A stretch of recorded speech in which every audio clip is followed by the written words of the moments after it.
ലാൽസലാം തുടരുമെന്ന ചിത്രത്തിന് തിരക്കുണ്ടോ എന്ന് നമുക്കൊന്ന് നോക്കി നോക്കാം. ഇന്ന് നമ്മൾ എറണാകുളം കവിതയിലാണ് നിൽക്കുന്നത്. എറണാകുളം കവിതയിലെ ആ ഒരു തിരക്ക് നമ്മളൊന്ന് കാണിക്കുകയാണ്. അതായത് ഞാൻ എത്താൻ ഒരു 10 മിനിറ്റ് വൈകിപ്പോയി ഷോ സ്റ്റാർട്ട് ചെയ്തിരിക്കുന്നു. ആ ഷോ സ്റ്റാർട്ട് ചെയ്തിരിക്കുമ്പോൾ വണ്ടികൾ മാത്രം പാർക്ക് ചെയ്തിരിക്കുന്നതാണ്. പിന്നെ അധികം ആരെയും ബുദ്ധിമുട്ടിക്കേണ്ടല്ലോ, ആൾക്കാരെ കാണിച്ചും അല്ലെങ്കിൽ അവരോട് സംസാരിച്ചുമെന്ന്. അതുകൊണ്ട് തന്നെ ഈ ഒരു തിരക്ക് കാണുമ്പോൾ ഒരു കാര്യം നമുക്ക് കാണാൻ കഴിയുന്നു. 1100 മുകളിലുള്ള സീറ്റിംഗ് കപ്പാസിറ്റി ഉള്ള ഈ ഒരു ഈ ഒരു തിയേറ്ററിൽ 6ഓളം ഷോകളാണ് കളിച്ചുകൊണ്ടിരിക്കുന്നത്. അതും എല്ലാം ഹൗസ്ഫുൾ എന്നുള്ള ലെവലിൽ തന്നെ. അത് തന്നെ നമുക്ക് കാണാം. എത്ര വലിയ പാർക്കിംഗ് ഏരിയ ആണെന്ന് നോക്കുക. അവിടെയൊക്കെ അമ്മാതിരി കൊടൂരമായിട്ടുള്ള തൂക്ക്. ഇവിടെ കൊച്ചിയിലോ അല്ലെങ്കിൽ വേറെ സ്ഥലങ്ങളിലോ ഒന്നും മാത്രമല്ല, കേരളത്തിൽ മുഴുവൻ ഇങ്ങനെ തന്നെയാണ്. 95% ഞായറാഴ്ച സിനിമയുടെ തിരക്ക്. ഞായറാഴ്ചത്തെ തിരക്കാണ് നിങ്ങൾക്ക് ഈ കാണിക്കുന്നത്.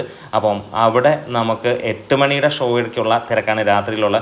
അത് കഴിഞ്ഞിട്ടുള്ള ഒരുപാട് പേരെ നമുക്ക് അവിടെ വെച്ച് നമ്മൾ സംസാരിക്കുകയൊക്കെ ചെയ്തു. അവരൊക്കെ പറയുന്നു ടിക്കറ്റ് ഡയറക്റ്റ് വന്നെടുക്കാൻ ഒരുപാട് പേര് വരുന്നുണ്ട്. അവർക്ക് ടിക്കറ്റ് കിട്ടുന്നില്ല. പലരും അല്ലെങ്കിൽ 99% ആളുകളും ഡയറക്റ്റ് ഈ ബുക്ക് മൈ ഷോയിലൂടെയൊക്കെ തന്നെയാണ് ടിക്കറ്റ് ബുക്ക് ചെയ്യുന്നത്. അപ്പോൾ ഈ ഞായറാഴ്ച ഇങ്ങനെയാണെങ്കിൽ തിങ്കളാഴ്ച ഇതിൻ്റെ മുകളിലുള്ളതാണെന്നുള്ളതാണ് ഇന്ന് കളക്ഷൻ റിപ്പോർട്ടുകൾ പുറത്ത് വരുമ്പോഴും അതേപോലെ തന്നെ ബുക്ക് മൈ ഷോയിലുമൊക്കെ നോക്കുമ്പോൾ നമുക്ക് കാണാൻ കഴിയും. അതായത് 5 കോടിക്ക് മുകളിൽ ആണ് ഇതുവരെ വൈകുന്നേരം വരെയുള്ള കളക്ഷൻ വന്നിരിക്കുന്നത്. അപ്പം ഈവനിങ് നൈറ്റ് ഷോസ് ഒന്നും ഒരു രക്ഷയുമില്ല. അപ്പോൾ തിരുവനന്തപുരം ആണെങ്കിലും കാസർഗോഡാണെങ്കിലും കോഴിക്കോടാണെങ്കിലും ഒക്കെ സമാനമായ രീതി 95% ഒക്യുപ്പൻസി എന്നൊക്കെ പറയുമ്പോൾ ചെറിയ സംഭവമാണോ എന്നുള്ളതാണ്. അതായത് ഞായറാഴ്ച എക്സ്ട്രാ ഷോസ് ആഡ് ചെയ്യേണ്ടി വന്നു. അതായത് 340ഓളം. പിന്നെ എടുത്തു പറയേണ്ട ഒരു കാര്യം വേറെ ഒന്നുമില്ല, നിങ്ങളുടെ കട്ട സപ്പോർട്ട് വേണം. എന്നാൽ മാത്രമാണ് ഇങ്ങനെയുള്ള വീഡിയോസ് ചെയ്യാൻ നമുക്ക് ഒരു തൃപ്തി വരികയുള്ളൂ. കാരണം നമ്മൾ അവിടെ ഇവിടെയുമൊക്കെ അലഞ്ഞ് തിരിഞ്ഞ് യാത്ര ചെയ്തിട്ടാണ് ഇങ്ങനെയുള്ള വീഡിയോസ് എടുക്കേണ്ടി വരുന്നത്.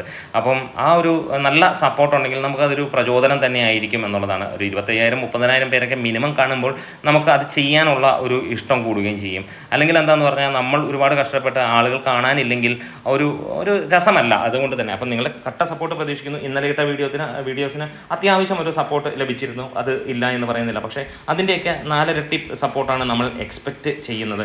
എന്തായാലും നിങ്ങളുടെ തൊട്ടടുത്തുള്ള തിയേറ്ററിലെ തിരക്ക് എങ്ങനെയുണ്ടെന്നൊക്കെ ഒന്ന് പറയാം. നമ്മുടെ വീഡിയോസ് ഇഷ്ടമായി സപ്പോർട്ട് ചെയ്ത് തരണം.